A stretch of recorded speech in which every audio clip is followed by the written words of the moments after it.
আমি আজকে ভীষণ মজার একটা ডিম দিয়ে আর চালের গুঁড়ো দিয়ে পিঠা বানাবো। যদি দেখেন ইনশাল্লাহ বাসায় এভাবে পারফেক্টভাবে বানাতে পারবেন।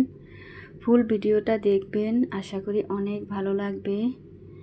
আর এখানে টিপসগুলো ফলো করবেন, তাহলে এভাবে ভীষণ মজার একটা পিঠা বানিয়ে সবাইকে খাওয়াতে পারবেন, নিজেরাও খেতে পারবেন। আসসালামু আলাইকুম এভরিওয়ান, নাহার ফুড ব্লগে আপনাদেরকে স্বাগতম। তো আমি এখানে পরিমাণ মতো চালের গুঁড়া নিয়েছি, এখানে শুকনা চালের গুঁড়া। তো এই পিঠাটা বানাতে শুকনা চালের গুঁড়ো দিয়ে কোনোই সমস্যা হয় না। আমি এখানে পরিমাণ মতো চিনি আর খেজুরের গুড় দিয়েছি, আর একটা ডিম দিয়েছি, স্বাদ মতো লবণ দিয়েছি, দিয়ে পরিমাণ মতো পানি দিয়ে একটা ডো তৈরি করে নিতে হবে। আমরা যে তেল পিঠা বা পুয়া পিঠা বানাই সেটার চেয়েও একটু ঘন হবে ডোটা। সুন্দর করে আমি এখন হ্যান্ড উইচের সাহায্যে বেটারটা বানিয়ে নেব। এভাবে করে যদি পিঠাটা বানানো হয় মাশাল্লাহ, খেতে কিন্তু অসম্ভব মজা হয়, আর দেখতে তো মাশাল্লাহ অনেক লোভনীয় আকর্ষণীয় হয়। তো ফুল ভিডিওটা দেখবেন, স্কিপ করবেন না। আশা করি একেবারে সহজ পদ্ধতিতে আমি দেখাচ্ছি, যে কেউ এই পিঠাটা বানিয়ে খেতে পারবে। ভীষণ মজার একটা পিঠা। আমি একসাথে পানি দিব না, অল্প অল্প করে পানি দিব আর বেটারটাকে গুলে নেব, তাহলে পিঠাটা অনেক সুন্দর হবে। তো আমার কিন্তু বেটারটা গোলা হয়ে গেছে। আর এখানে কিন্তু ডুবো তেলে এই পিঠাটা কখনোই ভাজতে যাবেন না। আর একেবারে ভিতর দিয়ে যেই কড়াইগুলো একটু খুমচা থাকে, গর্তওয়ালা থাকে, ওই রকম একটা কড়াইতে এই পিঠাগুলো ভাজতে হবে। তেলটা অল্প দিয়ে একেবারে ডিমের একটা পেঁচমুড়ি, এই পিঠাকে বলে ডিমের পেঁচমুড়ি পিঠা, এইভাবে দিয়ে সুন্দর করে পিঠাগুলো বানাতে হবে। তো প্রথম পিঠাটা কিন্তু সবারই একটু পারফেক্টভাবে হয় না।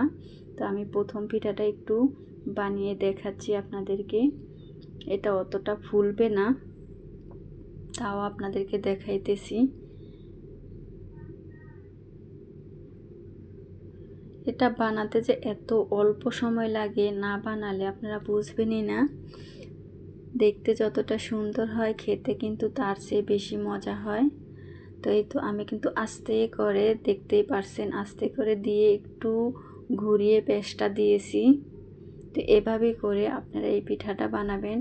একেবারে ডুবো তেলে কখনোই এই পিঠাটা বানাতে যাবেন না। ডুবো তেলে যদি এই পিঠাটা বানানো হয় তাহলে পিঠাটা কিন্তু সরে যাবে, শেপটা সুন্দর হবে না, আর পিঠাটাও বানাতে পারবেন না। অল্প পরিমাণে, আমি যতটুকু পরিমাণে তেল দিয়েছি ঠিক এতটুকু পরিমাণে তেল দিবেন, তাহলে কিন্তু পিঠাটা একেবারে পারফেক্টভাবে হবে।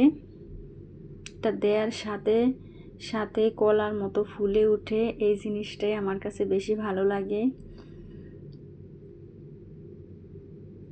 তা আমি সুন্দর করে এই তো দিচ্ছি আর ভেজে নিতেছি। আমার এই পিঠাটা খাওয়ার চেয়ে বানাতে বেশি ভালো লাগে, কারণ দেওয়ার সাথে সাথেই পিঠাটা হয়ে যায়। মাত্র 10-15 সেকেন্ডের ভিতরে একটা পিঠা হয়ে যায়।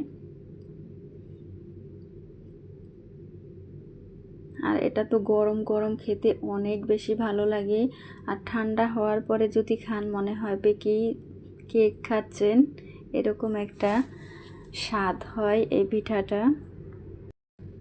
আমি এই পিঠাটা যতজনকে বানিয়ে খাওয়াইছি সে অনেক পছন্দ করেছে। আশা করি আপনাদের কাছেও এই পিঠাটা অনেক ভালো লাগবে। দেখতেই পারছেন কতটা সুন্দর হচ্ছে পিঠাগুলো।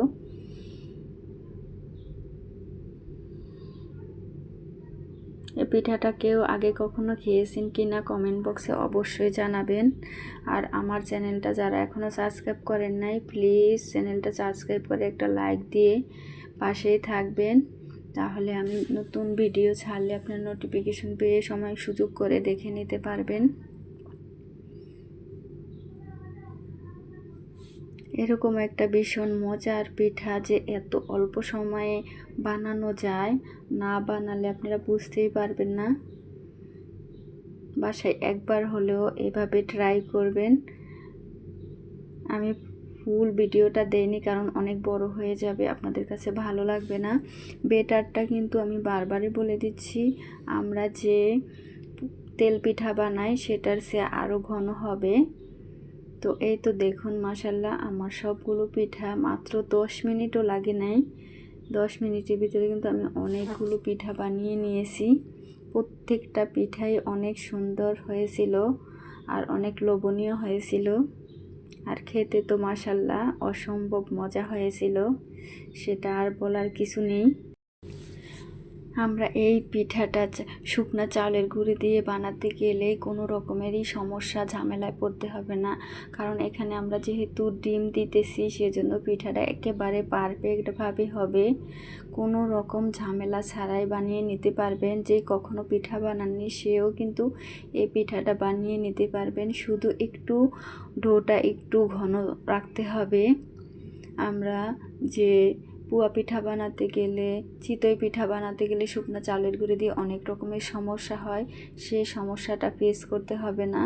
দেখুন ভিতরটা কতটা নরম সফট হয়েছে, আর ফুলে তো মাশাল্লাহ একেবারে কলার মতো হয়েছে। দেখতে যতটা সুন্দর হয়েছিল, আমি আবারও বলতেছি খেতে কিন্তু তার চেয়ে বেশি মজা হয়েছিল। তো আজ এ পর্যন্তই। সবাই ভালো থাকবেন, সুস্থ থাকবেন। আল্লাহ হাফেজ। আসসালামু আলাইকুম।